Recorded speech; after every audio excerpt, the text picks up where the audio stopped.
Hello बच्चों। तो basically आज अपना पहला वीडियो है क्लास 10th का, जो कि न्यू सेक्शन वाले बच्चों के लिए होगा। आपने थंबनेल, टाइटल और यहाँ पर ये लिखा हुआ देख के समझ लिए कि आज हम लोग क्या पढ़ने वाले हैं, क्या चीज़ पर हम लोग बात करने वाले हैं। लेकिन इससे पहले जो मोस्ट इम्पॉर्टेंट चीज़ जो आपके साथ शेयर करना चाहेंगे वो है नोटबुक। ओके, ज़रा प्लीज़ ध्यान से सुनिए। एक नोटबुक ज़रूर खरीद लीजिएगा। हम जितना भी आपको पढ़ाने वाले हैं यहाँ पर इस सेक्शन के दौरान, इस न्यू सेक्शन के दौरान, तो आपको पूरा चीज़ों को लिखना है। ओके, अगर हम ज़िंदा रहें तो हम पूरा कवर करेंगे, इस सेक्शन को पूरा कंप्लीट करेंगे। तो इस बार अपना चैनल जो है डेडिकेटेड है कम्प्लीटली क्लास 10th को। हम पूरा क्लास 10th को ही अच्छे से फोकस करके पढ़ाने का ये कोशिश करेंगे। आपको बस नोट्स लिखते चलना है। ओके, हम उस नोट्स के दौरान, पढ़ाने के दौरान आपको सब बताते चलेंगे कौन सा टॉपिक कितना वीक है, कौन सा टॉपिक कितना स्ट्रॉन्ग है, कहाँ पढ़ना है, कितना पढ़ना है, क्या नहीं पढ़ना, क्या चीज़ों पर ज़्यादा ध्यान देना है। हम आपको सारा चीज़ों बताते चलेंगे। और अपना टेलीग्राम में भी हमने एक चैनल बनाया है, पेज, जिसका नाम है किक क्लासेस, सेम नाम रहेगा।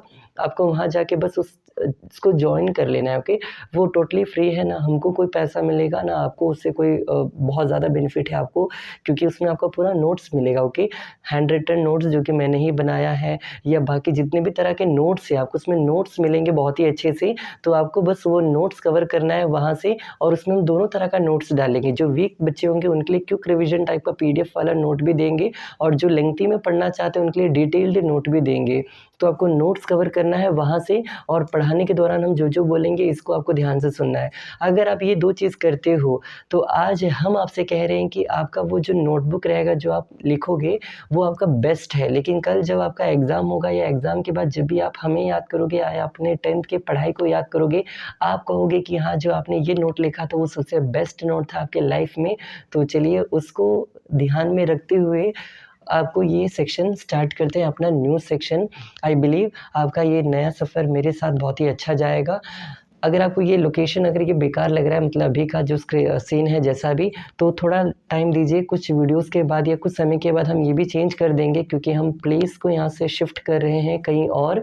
अगर आपको ये लगे कि लाइट ही शिफ्ट कर लीजिए, प्लीज़ क्यों शिफ्ट कर रहे हो कि, तो नहीं, कुछ रीज़न है जो हम बाद में आपको कभी बताएंगे कि हम क्या है, कहाँ जा रहे हैं, जो भी जा रहे हैं। ओके, तो अभी के लिए चलिए सेक्शन स्टार्ट करते हैं। आज हम लोग क्लास 10 बायो पढ़ रहे हैं। टाइम बहुत है, अभी सेक्शन स्टार्ट है, इसलिए तो हम लोग चीज़ों को पहले आराम से पढ़ेंगे, समझा समझा के पढ़ेंगे, और बाद में देखा जाएगा किस स्पीड से चलना है, वो हम लोग देख लेंगे। ओके, तो सबसे पहले तो जैसे कि बायो में जब बात करेंगे, एक सवाल कि बायोलॉजी होता क्या है। Okay, what is biology. तो बायो मतलब लिविंग, एंड लॉजी मतलब स्टडी, मतलब लिविंग ऑर्गेनिज्म की स्टडी को कहते हैं बायोलॉजी। ओके, बायोलॉजी का मेनली 2 ब्रांचेस होता है, 2 ब्रांच होता है। एक को हम लोग कहते हैं बॉटनी, और एक को कहते हैं zoology. Botany and zoology. Botany के जो फादर हैं उनका नाम है थियोफ्रास्टस, जबकि ज़ूलॉजी के जो फादर है उनका नाम है एरिस्टोटल। ये सब आपको पढ़ना नहीं है, बस समझा रहे हैं, इसलिए हम कुछ लिख नहीं रहे। जो चीज़ हमको लगे कि इंपॉर्टेंट है, आपको ये लिखना चाहिए, आपको ये लिख के समझ में रखना चाहिए, तो हम बता देंगे। ये मेडिकल लेवल से कुछ बातें हैं जो आपको आगे काम आ सकता है, अगर आप मेडिकल लाइन में जा रहे हो, नीट एग्जाम देने जाओगे तो। अभी के लिए बस इतना सुन लीजिए। एरिस्टोटल है जो कि फादर ऑफ बायोलॉजी भी कहलाते हैं और फादर ऑफ ज़ूलॉजी भी कहलाते हैं, ये शख्स या ये व्यक्ति जो भी है। तो आज पहले ये समझिए, जब आप क्लास 11 में जाओगे तब आपका बॉटनी ज़ूलॉजी अलग होता है, लेकिन क्लास 10 तक बायोलॉजी के अंदर ही दोनों आपको एक साथ पढ़ना होता है। जैसे कि पहला चैप्टर, अगर आप लाइफ प्रोसेस की बात करोगे, इसके अंदर आपको बायोलॉजी के अंदर बॉटनी का टॉपिक भी आएगा, ज़ूलॉजी का टॉपिक भी आएगा। जैसे कि इस चैप्टर में आप फोटोसिंथेसिस पढ़ोगे, जो कि प्लांट का टॉपिक है। इस चैप्टर के अंदर आप ह्यूमन डाइजेशन पढ़ोगे, जो कि एनिमल का टॉपिक है, ज़ूलॉजी का टॉपिक है। इस चैप्टर के अंदर आप जाइलम फोइलम का नाम पढ़ोगे, जो कि ऑलरेडी आपने क्लास 9 टिश्यू में पढ़ा था, तो वो प्लांट का टॉपिक है। एट द सेम टाइम आप इस चैप्टर में किडनी के बारे में पढ़ोगे, ह्यूमन एक्सक्रीटरी सिस्टम के बारे में, तो वो क्या हो जाएगा, ज़ूलॉजी। मतलब आई होप आपको ये चीज़ समझ आ रहा होगा। पहला चैप्टर जिसका नाम है लाइफ प्रोसेस, इसमें आप दोनों कवर अप करोगे, ज़ूलॉजी एंड बॉटनी।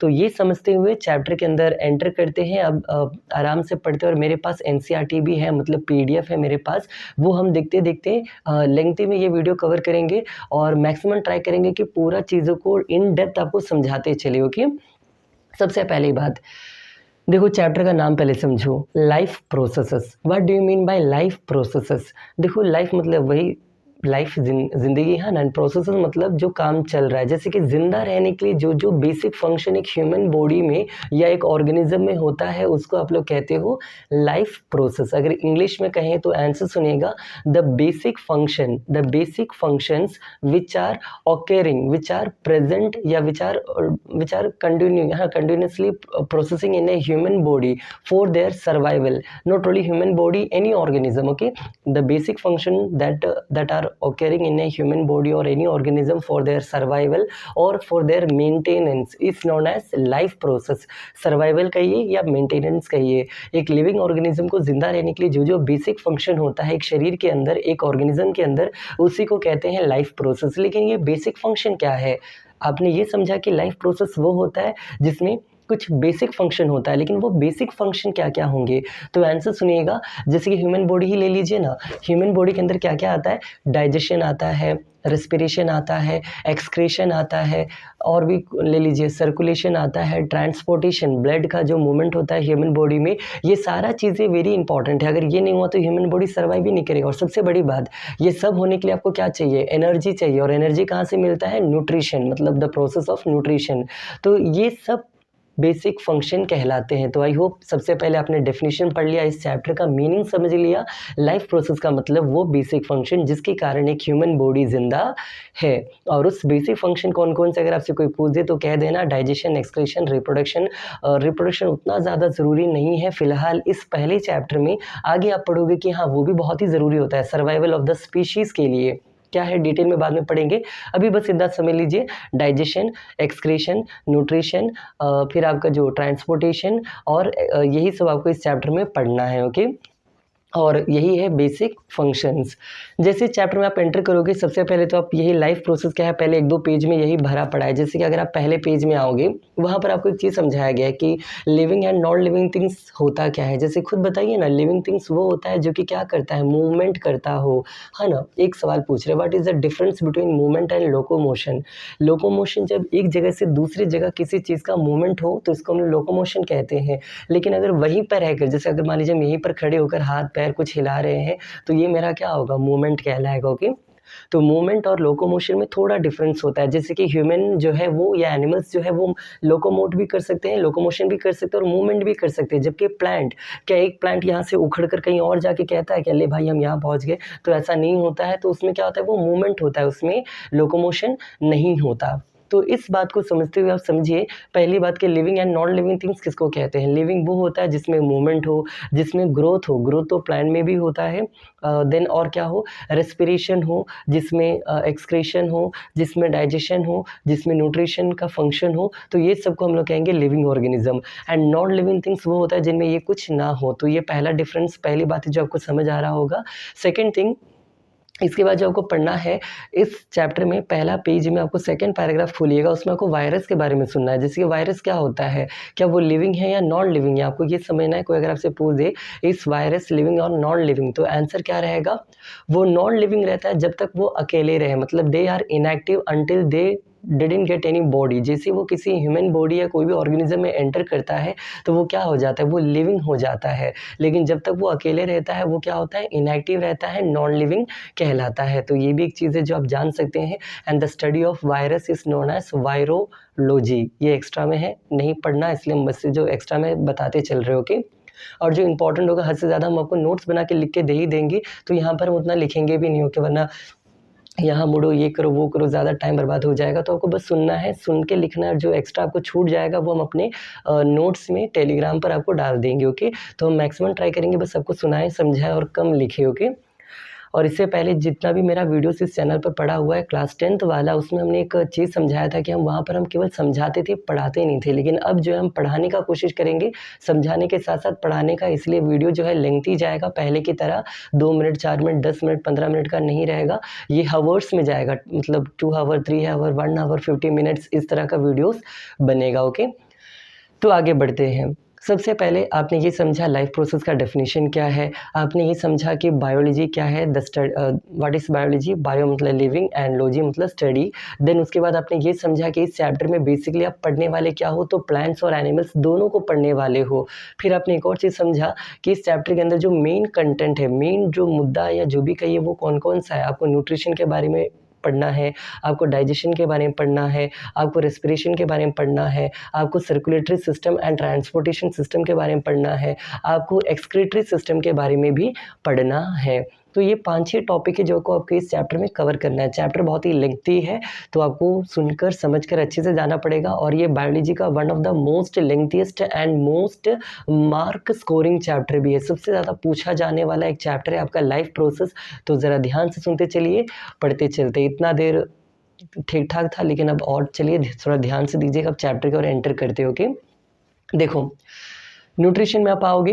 न्यूट्रिशन में आपको पहले ये समझना पड़ेगा व्हाट इज़ न्यूट्रिशन। अब इसका डेफिनेशन बताइए, तो आंसर सुनिएगा। हमको आंसर पता है, हम आपको ये बता रहे हैं, आप गूगल करके कुछ और आंसर पढ़ लीजिए या कहीं और से कोई आंसर पढ़ लीजिए, डजंट मैटर। मेरा आंसर ये है, ज़रा सुन लीजिए। ओके, न्यूट्रिशन का मतलब होता है the process of intake of food and converting it into energy. The process of intake of food, खाने को अंदर लेना, and converting it into energy, खाना लेकर उसको एनर्जी में कन्वर्ट करना, इस प्रोसेस को कहते हैं न्यूट्रिशन। और एक फॉर्मूला हम लिखना पसंद करेंगे यहाँ पर, ज़रा ये फॉर्मूला देखिएगा, ये आपको बहुत ही हेल्पफुल रहेगा। The formula is N = D+R।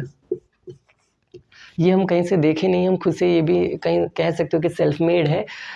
N = D+R का मतलब होता है कि न्यूट्रिशन, अगर कोई ह्यूमन बॉडी या कोई भी लिविंग ऑर्गेनिज्म में न्यूट्रिशन चाहिए तो उसमें D+R होना बहुत ही ज़्यादा ज़रूरी है। Then what is D+R? I hope आपको समझ आ रहा होगा। D का मतलब होता है डाइजेशन एंड R का मतलब होता है रेस्पिरेशन। मतलब जब तक डाइजेशन एंड रेस्पिरेशन नहीं होगा तब तक आपका क्या नहीं प्रोड्यूस होगा, ह्यूमन बॉडी में न्यूट्रिशन नहीं होगा। न्यूट्रिशन क्यों चाहिए? Because nutrition give us energy. Then what is energy in terms of physics? आपने कभी पढ़ा होगा फिजिक्स में, what is energy? The ability to do work, कोई भी काम करने के लिए जो शक्ति या क्षमता जो होना चाहिए, उसी को हम लोग कहते हैं एनर्जी। ओके, तो न्यूट्रिशन आपको प्रोवाइड करता है एनर्जी, लेकिन एनर्जी के लिए आपको क्या करना पड़ेगा? फूड भी होना पड़ेगा, और फूड के साथ साथ रेस्पिरेशन भी होगा। इसको और सिंपली में लिखें तो एक और चीज़ देखिएगा, न्यूट्रिशन से आपको क्या मिलता है? एनर्जी।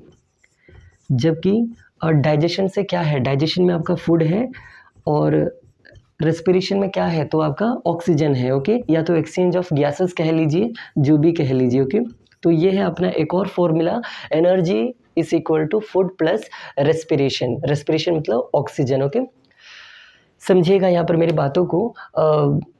न्यूट्रिशन में आपको पहले यही पढ़ना था, what is the definition of nutrition. I hope आपको समझ आ गया। इन डिटेल बाद में जाएंगे, एक एक कवर करेंगे टॉपिक तब। उसके बाद आप डी के बारे में सुनिए, देखो सॉरी एन के बारे में ही सुनिएगा। न्यूट्रिशन के बारे में there are 2 types of nutrition that you have to learn in class 10। They are autotrophic nutrition and one is called the heterotrophic nutrition. Autotrophic nutrition, auto मतलब क्या होता है? जो खुद से हो, ऑटोमेटिक, ऑटोमेटेड या जो भी है। ओके, तो ऑटो का ऑटोट्रॉपिक न्यूट्रिशन वो होता है जो अपना खाना खुद से बना सकता है। For example in terms of, if you ask me in English, है ना, इंग्लिश में बताते इसका आंसर क्या होगा?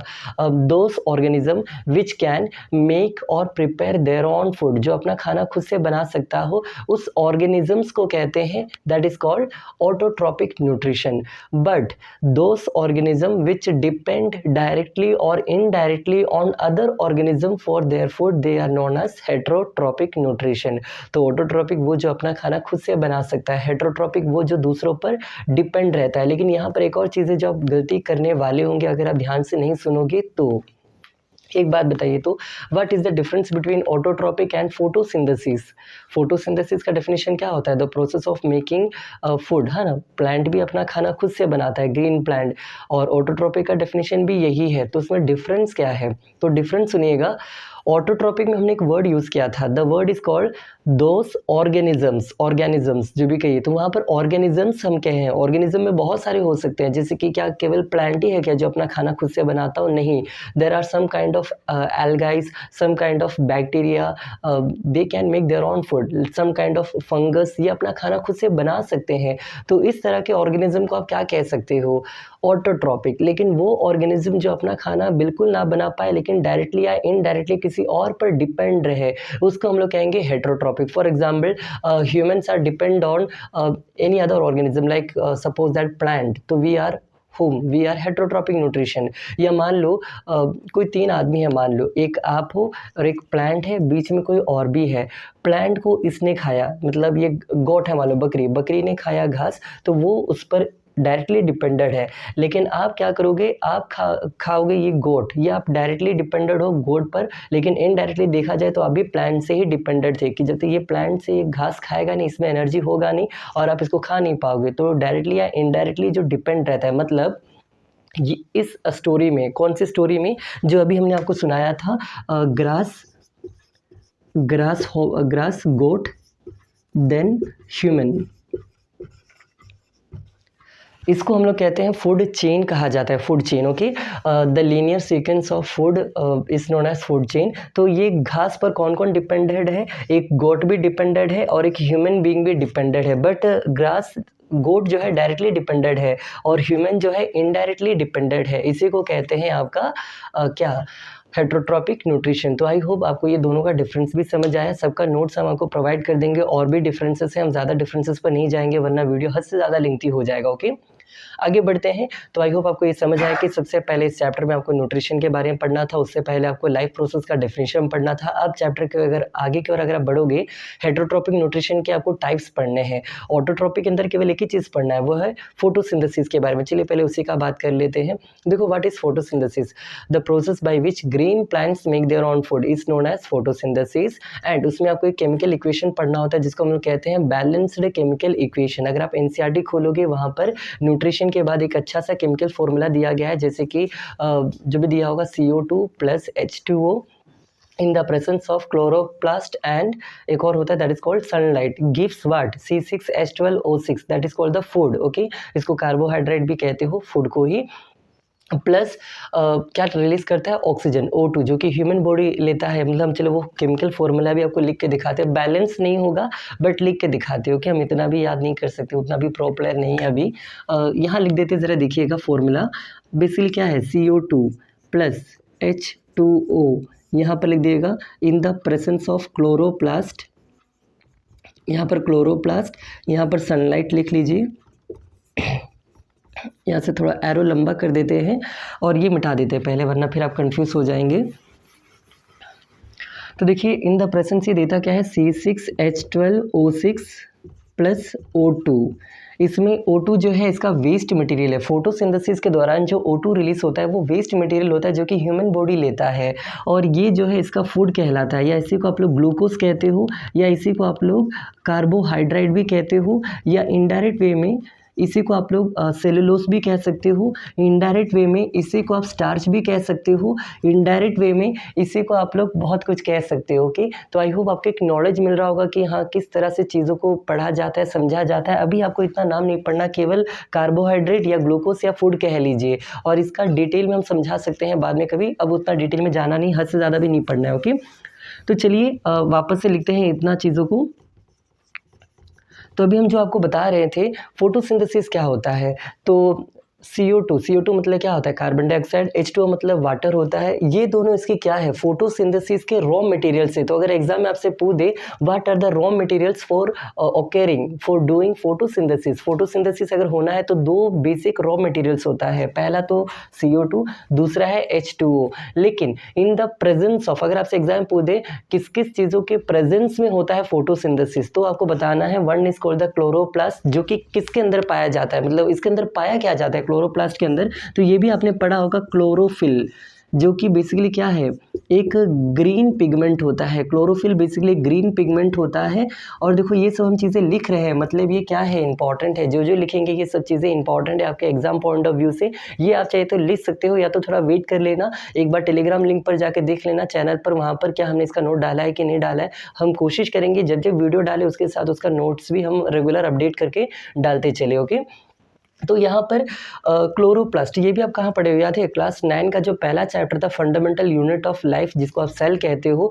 सेल के अंदर आपने एक नाम पढ़ा था प्लास्टिड, प्लास्टिड्स होता है। उस प्लास्टिड्स को आपने दो हिस्सों में बांटा था, कलर्ड प्लास्टिड्स एंड एक होता है नो कलर्ड, है ना, जो भी है। और उसके अंदर 3 तरह का प्लास्टिड का आपने नाम पढ़ा था, ल्यूकोप्लास्ट, क्लोरोप्लास्ट, क्रोमोप्लास्ट। तो सोचो क्लोरोप्लास्ट, क्लोरोप्लास्ट वो होता है जो कि ग्रीन कलर्ड होता है। ग्रीन कलर्ड क्यों होता है? क्योंकि उसमें क्या पाया जाता है, क्लोरोफिल का प्रेजेंस होता है। और ये होता कहाँ है? तो प्लांट्स के लीव्स में होता है, लीफ, ओके, लीफ या लीव्स जो भी कहते हो, उसमें पाया जाता है। और इसीलिए प्लांट के लीफ को कहते हैं the food factory of the plant. Plant का फूड फैक्ट्री कौन कहलाता है? लीव्स कहलाता है, क्योंकि खाना कहाँ बनता है? प्लांट के लीव्स में बनता है, ओके।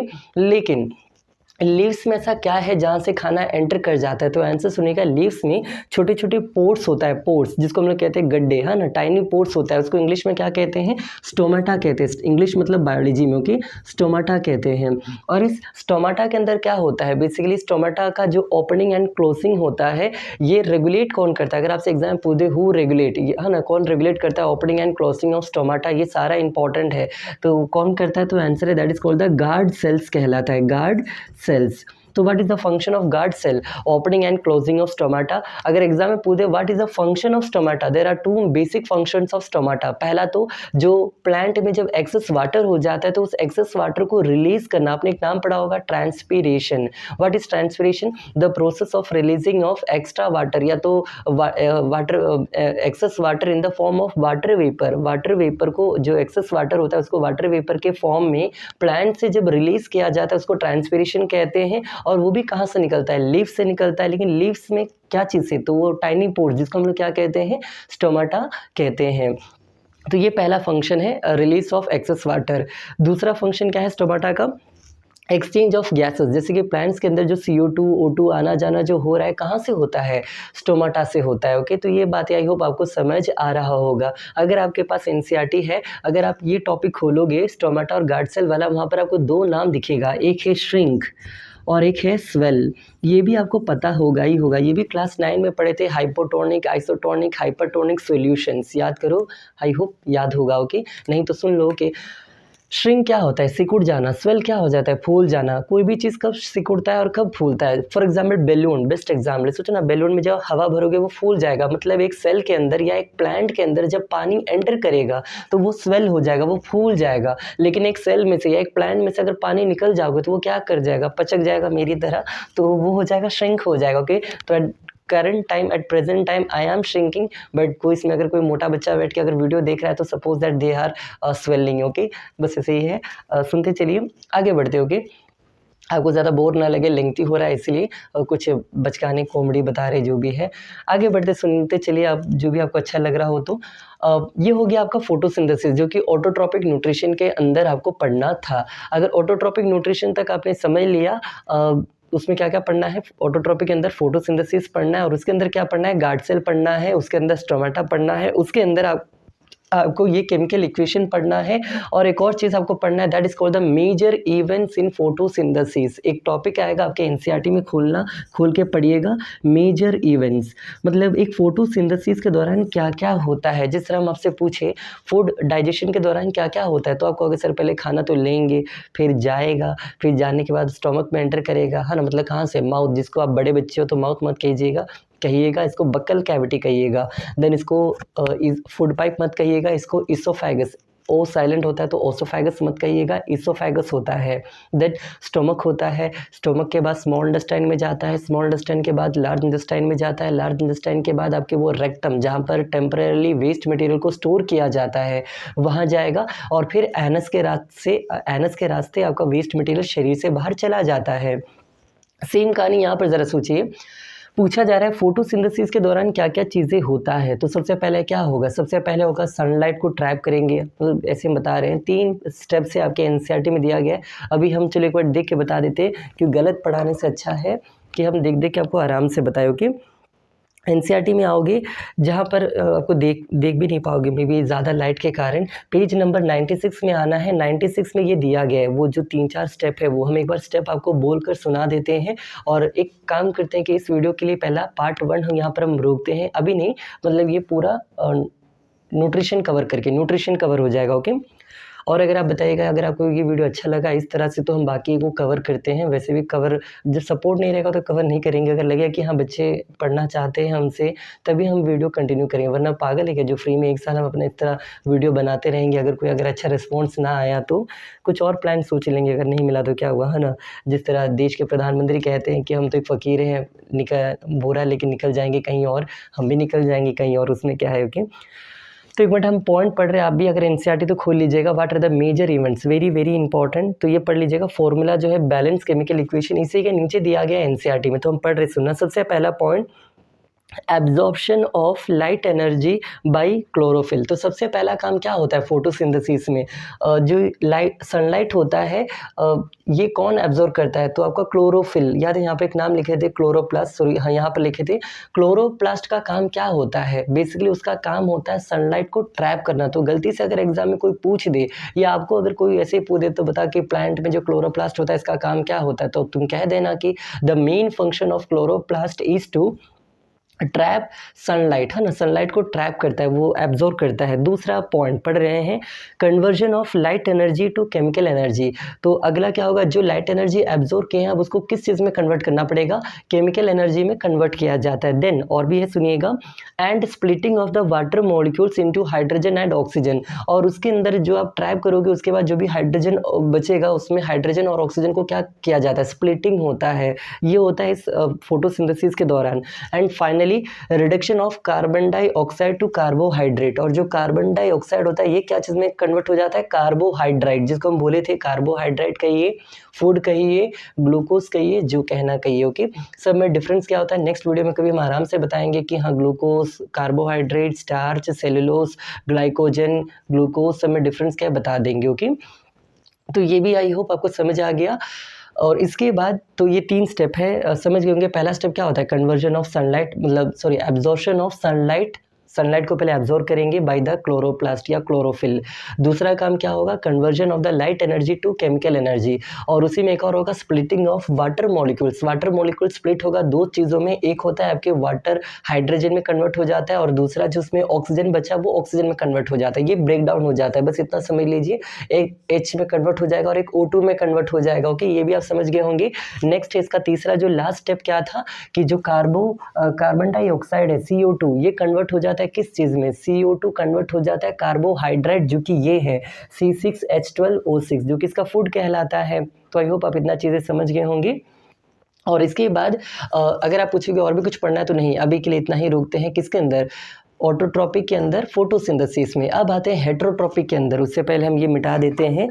कुछ भी डाउट हो तो अपने टेलीग्राम पर आप, मेरा नंबर है वहाँ पर आप पर्सनली मैसेज कर लीजिए या तो कमेंट सेक्शन में डाल दीजिए, बस सपोर्ट कीजिए वरना मन नहीं करेगा बनाने का, और क्या, हाँ ना। तो चलिए स्टार्ट करते हैं। कोई और ब्लू वाले से हम लिख देते हैं कि अब आपको दिक्कत ना हो, और लास्ट में एक साथ लिख देंगे कि इस वीडियो में आपको हम क्या क्या पढ़ाए थे। ओके, मॉस्किटो थोड़ा परेशान कर रहा है, देखो ये पीछे पड़ा है बेचारा। चलो आगे बढ़ते हैं। Heterotrophic nutrition. अब अगला टॉपिक है आपका हेटेरोट्रॉपिक न्यूट्रिशन। तो इसमें क्या पढ़ना है, देखो हेटेरोट्रॉपिक न्यूट्रिशन के अलग अलग टाइप्स होते हैं, जैसे कि हम कुछ नाम लिखते हैं, आप बताइएगा ये पढ़े हो कि नहीं पढ़े हो। सबसे पहला पैरासिटिक न्यूट्रिशन, पैरासिटिक, इसी को आप आगे जाके एक और नाम जानोगे, holozoic nutrition, holozoic nutrition. Second मान के चलो सैप्रोफाइटिक न्यूट्रिशन, सैप्रोफाइटिक न्यूट्रिशन। एक और है आपके एनसीईआरटी में, लग रहा है 3 पढ़ना है, होलोजोइक, पैरासिटिक, सैप्रोफाइटिक, और भी था पता नहीं, देख ले क्या या याद नहीं आ रहा है, एक और सा लग रहा है, देख लेते, एक मिनट देख लेते हैं आपका, फिर कि जब कवर करें तो आराम से पूरा कवर करते हैं, इस चीज़ों को गड़बड़ाएंगे नहीं। इसलिए बुक में आई गेस पैरासिटिक न्यूट्रिशन दिया गया है, और एक हम देख रहे हैं एनसीईआरटी हेडिंग होगा हेटेरोट्रॉपिक न्यूट्रिशन, आप भी चाहे तो खोलकर एक बार देख सकते हैं, पेज नंबर 98 में दिया गया। ओके, तो एक है पैरासिटिक न्यूट्रिशन, और एक का तो नाम दिया ही नहीं है लेकिन उसमें है, that is called the saprophytic nutrition, और एक होलोजोइक को आई गेस अलग से दिया गया। ओके, तीनों अलग करके दिया गया है, तो सॉरी हम इसको अलग कर लेते हैं। होलोजोइक को एक और नाम से बुलाया जाता है क्लास, हाँ सॉरी यहाँ पर हम गड़बड़ा दिए थे, एक मिनट सुनिएगा, हम इसको जरा सही करते हैं। पहला होता है होलोजोइक न्यूट्रिशन, जिसको आपने क्लास 9 में कुछ और नाम से पढ़ा था, याद है आप लोग? पहला चैप्टर लाइफ वो फंडामेंटल यूनिट ऑफ सेल वाले चैप्टर में आपने पढ़ा था कि अमीबा जो खाना लेता है उस प्रोसेस को क्या कहते हैं? कुछ पी से कुछ नाम था या ई से कुछ नाम था, ओके, पढ़े थे, हमको याद है, भूल रहे हैं। होलोजोइक न्यूट्रिशन मान के चलिए, ये किस में होता है? ये अमीबा वाले ऑर्गेनिज्म में होता है। ये इसका एग्जाम्पल आपको पढ़ के ही जाना है। सैप्रोफाइटिक ऑर्गेनिज्म क्या होता है? मतलब एक एक करके सुनिएगा, पढ़ना क्या है। पहला काम, there are 3 types of heterotrophic nutrition. One is called the holozoic nutrition, second is called the saprophytic nutrition, and the third is known by the name that is called the parasitic nutrition. Parasitic nutrition. अब तीनों का एक एक करके सुनिएगा। Holozoic nutrition में होता क्या है?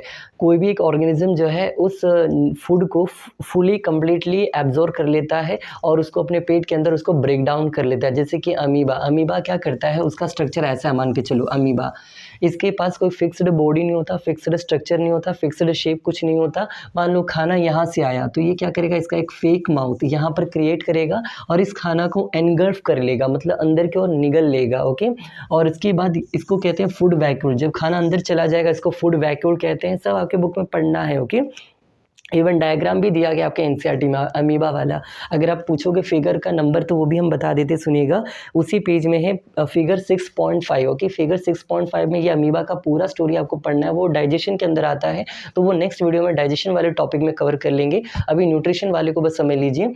अमीबा जो है क्या बता रहे थे अमीबा के बारे में, ये होलोजोइक न्यूट्रिशन करता है, बस इतना सुन लीजिए। और होलोजोइक न्यूट्रिशन क्या है? जिसमें कम्प्लीटली उस फूड को कोई ऑर्गेनिज्म एब्जॉर्ब कर लेगा और उसमें से जो अच्छा मटेरियल रहेगा वो एब्जॉर्ब कर लेगा, वेस्ट मटेरियल को वो बॉडी से निकाल देगा।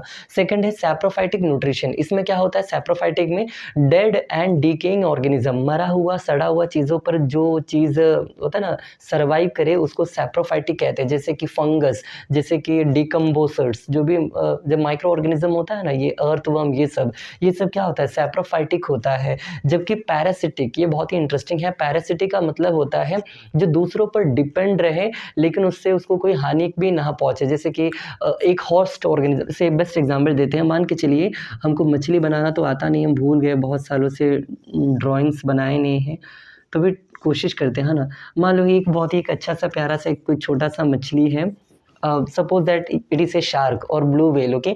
एक बहुत बड़ी मछली है। उस मछली में हुआ क्या कि एक छोटा मछली आकर इसके माउथ पर बैठ गया, एक छोटा सा माउथ पर आकर बैठ गया। और वो मछली क्या करेगा, इस मछली के माउथ में जो मतलब जो बिग फिश है बी लिख देते हैं और जो स्मॉल फिश है उसको एस लिख देते हैं। बिग फिश क्या करेगा, पहले मान लो इतना साइज का एक फिश को खाएगा, जिसको हम लोग मिडिल फिश मान लेते हैं। जब मिडिल फिश खा लेगा तो ये बिग फिश के माउथ में कुछ उसके पार्टिकल्स रह जाएंगे इस मिडिल वाले फिश के। ये छोटा फिश आएगा और इसके माउथ में जाके टूथ में से वो जो मिडिल फिश का जो पीसेस जो बच जाएगा उसको खाने लगेगा। तो क्या ये बिग फिश उस स्मॉल फिश को खाएगा? आंसर है नो, क्योंकि बिग फिश का पेट ऑलरेडी भरा पड़ा है, क्योंकि उसने ऑलरेडी मिडिल फिश को खाया था, है ना। तो उसका पेट भरा था तो वो छोटे मछली को खाएगा नहीं। और प्लस वो ये भी सोचेगा कि हाँ मेरा दांत जो है साफ हो जा रहा है, तो इससे उसको मारेगा नहीं और वो बदले में उसका पेट भी भर जाएगा। दिस इज कॉल्ड म्यूचुअलिज्म कहा जाता है। Both are benefited. Small fish भी बेनिफिटेड है क्योंकि उसको खाना मिल जा रहा है, बिग फिश भी बेनिफिटेड है क्योंकि उसका टूथ जो है वो साफ हो जा रहा है, ओके। तो ये भी एक इंटरेस्टिंग सवाल है, बताइएगा what is the difference between teeth and tooth, okay. I hope आपको पता होना चाहिए ये सब। तो आगे बढ़ते हैं। इस केस को आप लोग क्या कहोगे? पैरासिटिक ऑर्गेनिज्म कहोगे। और जो बड़ा मछली इसको हम लोग कहते हैं होस्ट ऑर्गेनिज्म, होस्ट जो कि जिस पर ये आके सर्वाइव कर रहा है। तो एक होस्ट ऑर्गेनिज्म होता है, एक सर्वाइवल होने वाला ऑर्गेनिज्म होता है। और this is the perfect example for parasitic nutrition, okay. Again this is a self made example. कोई हम कहीं ऐसा नहीं, कोई यूट्यूबर टीचर का आके पढ़ के वही डायलॉग सेम रट रहे होंगे या बता रहे होंगे। हाँ मे बी कोइंसिडेंटली किसी का पॉइंट मैच हो जाएगा, लेकिन ये मेरा अपना तरीका है बताने का, ओके। तो I hope by this method you have covered the complete nutrition topic and the beginning of this chapter that is called the life process। अगर आपको वीडियो समझ आ रहा है मेरा, और अगर आपको ज़्यादा लेंथी लगा तो वो भी बताएगा कि इतना लेंथी मत जाइए वरना कब खत्म होगा, है ना। क्योंकि टाइम है, सोच के हम इतना लेंथी बना रहे हैं, फिर भी आप बताइएगा। एंड देखो हम ऐसा नहीं कभी वीडियो खत्म होकर हम रोक देंगे और जाके सो जाए, मतलब जब हम कुछ और काम में लग जाएंगे। At the present time the time is 12:44 अगर आप यहाँ देख पाओ तो। और हम ये वीडियो को अभी न्यूट्रिशन रोकेंगे एंड डाइजेशन से अब हम रिकॉर्ड करना स्टार्ट करें, ओके। और ये हम कुछ दिन बाद अपलोड कर देंगे। आज जो डे है 21 मार्च, 1-2 दिन में इसको अपलोड कर देंगे। देखिए वीडियो और बताइए आपको कैसा लगा। अगर कोई बच्चा ये पूरा देखे तो अपना इम्प्रूवमेंट या सजेशन कुछ बताइएगा, बस यही। तो आई होप एक बार एंड अप करते हैं। चलिए इसको मिटा के और पूरा हम लिखते हैं कि क्या क्या आपको आज हम पढ़ाए हैं और इस पहले वाले वीडियो में, ओके। तो जल्दी मिटाते हैं, जल्दी जल्दी जल्दी। तो सुनो, सबसे पहले हम लोग क्या पढ़े, कुछ बेसिक बातें जैसे कि बायोलॉजी क्या है पढ़ाए आपको, स्टडी लिविंग स्टडी, है ना। फादर कौन है, तो एरिस्टोटल है, ये नाम याद रखिएगा, एरिस्टोटल। बायोलॉजी कितने टाइप्स के होते हैं, 2 types, 1 is called botany, 1 is called zoology. ये भी याद रख लीजिएगा कि बॉटनी जो होता है ये प्लांट का होता है, ये एनिमल का होता है। एक और बात याद रख लीजिएगा, यहाँ पर प्लांट को ही आप कहते हो फ्लोरा और एनिमल को आप कहते हो fauna, okay. Flora and fauna कहते हो, ये भी बात अपने दिमाग में रख लीजिएगा, काम आ सकता है। देन बायोलॉजी के अंदर आप लोग को हम बताए थे, बेसिकली चैप्टर का नाम है लाइफ प्रोसेस। और लाइफ प्रोसेसेस में आप क्या पढ़े, तो आपने ये पढ़ा आज की, इसका डेफिनेशन पढ़ लिया। सबसे पहला डेफिनेशन याद नहीं तो एक बार और सुना देते हैं आपको।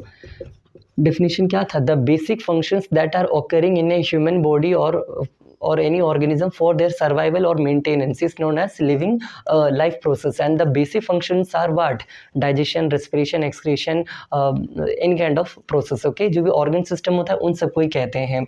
एंड इसके अलावा आपने एक और चीज़ समझा आज के इस क्लास में, वो है आपका न्यूट्रिशन के बारे में, है ना। तो इसके अंदर आपने न्यूट्रिशन पढ़ा, आज का पहला टॉपिक। और न्यूट्रिशन में आपने क्या पढ़ा, इसका डेफिनेशन पढ़े, what is the definition of nutrition. आपने पढ़ा the process of intake of food and converting into the energy, खाना लेना और उस खाने को एनर्जी में कन्वर्ट करना, उसको कहते हैं न्यूट्रिशन।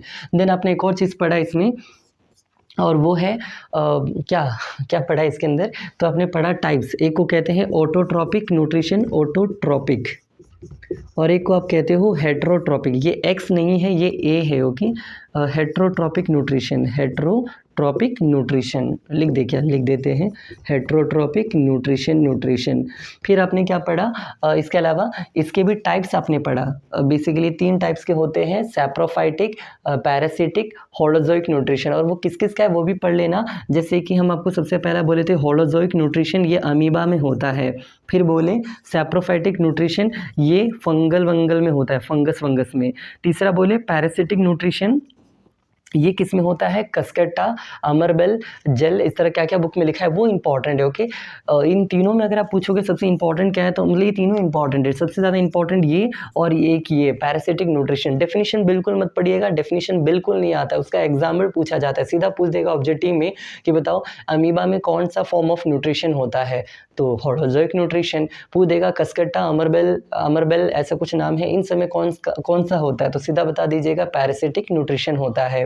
तो आई होप आप समझ गए ये वाला। और यहाँ भी एक चीज़ आपको पढ़ाए थे, that is called the photosynthesis, okay. तो ये है आपका फोटोसिंथेसिस।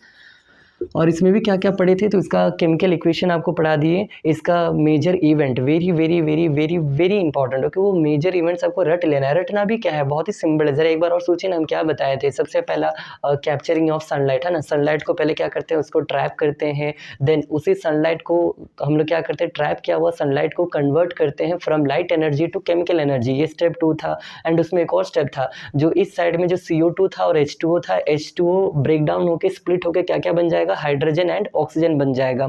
और तीसरे स्टेप में क्या करना था, जो आपका इस साइड में रॉ मटेरियल में जो CO2 था वो कन्वर्ट होकर क्या बन जाएगा, कार्बोहाइड्रेट बन जाएगा, जो कि है C6H12O6 बन जाएगा। तो इस तरह आपको ये भी बताए थे। और इसमें एक और चीज़ पढ़ाए थे, stomata and guard cell. Stomata का 2 फंक्शन बताए थे, एक्सचेंज ऑफ गैसेस, और एक क्या बताए थे आपको, एक्सेस वाटर को रिलीज करना। और ये स्टोमाटा का ओपनिंग एंड क्लोजिंग कौन करता है, तो वो भी बता दिए, गार्ड सेल्स करता है। और इसका एक फोटो दिया गया है NCERT में गार्ड स्टोमाटा का। इस बार के CBSE के जो बोर्ड एग्जाम में सेट 3 में यही क्वेश्चन पूछा गया था, स्टोमाटा का फोटो दिया गया और उसमें से सवाल पूछा गया, ओके। तो ये इंपॉर्टेंट डायग्राम है, ओके। तो ये इस तरह इतना बताते हुए चलो अपना ये पहला वीडियो को यहाँ पर रोकते हैं। हम नहीं देखें वीडियो कितना लेंथी गया है, हम खुद अकेले ये शूट कर रहे हैं रात को। और ये सिंगल कट वीडियो है, मतलब इसमें कोई भी हम कट नहीं कर रहे हैं, एक वीडियो है कंप्लीट वीडियो की। तो ये मेरा पहला प्रयास था आपको ये एक अच्छा इंप्रेशन देने का, और हम कुछ रिवीजन रिवाइज़ कुछ नहीं किए हैं, बस ये आता है पढ़ाते हैं, पता है तो पढ़ा दिए और क्या, है ना। तो कोई स्पेशल प्रिपरेशन कुछ नहीं किए हैं, बस ये जुगाड़ करने में टाइम लगता है और कुछ नहीं। तो इस वीडियो को यहाँ रोकते हैं, हम दूसरी वीडियो की तरफ बढ़ते हैं, और आप कोशिश कीजिए, पढ़िए, और क्या आपके लिए इतना कुछ कर रहे हैं और कुछ नहीं। थैंक यू, इसको एंड अप करते हैं। Thank you.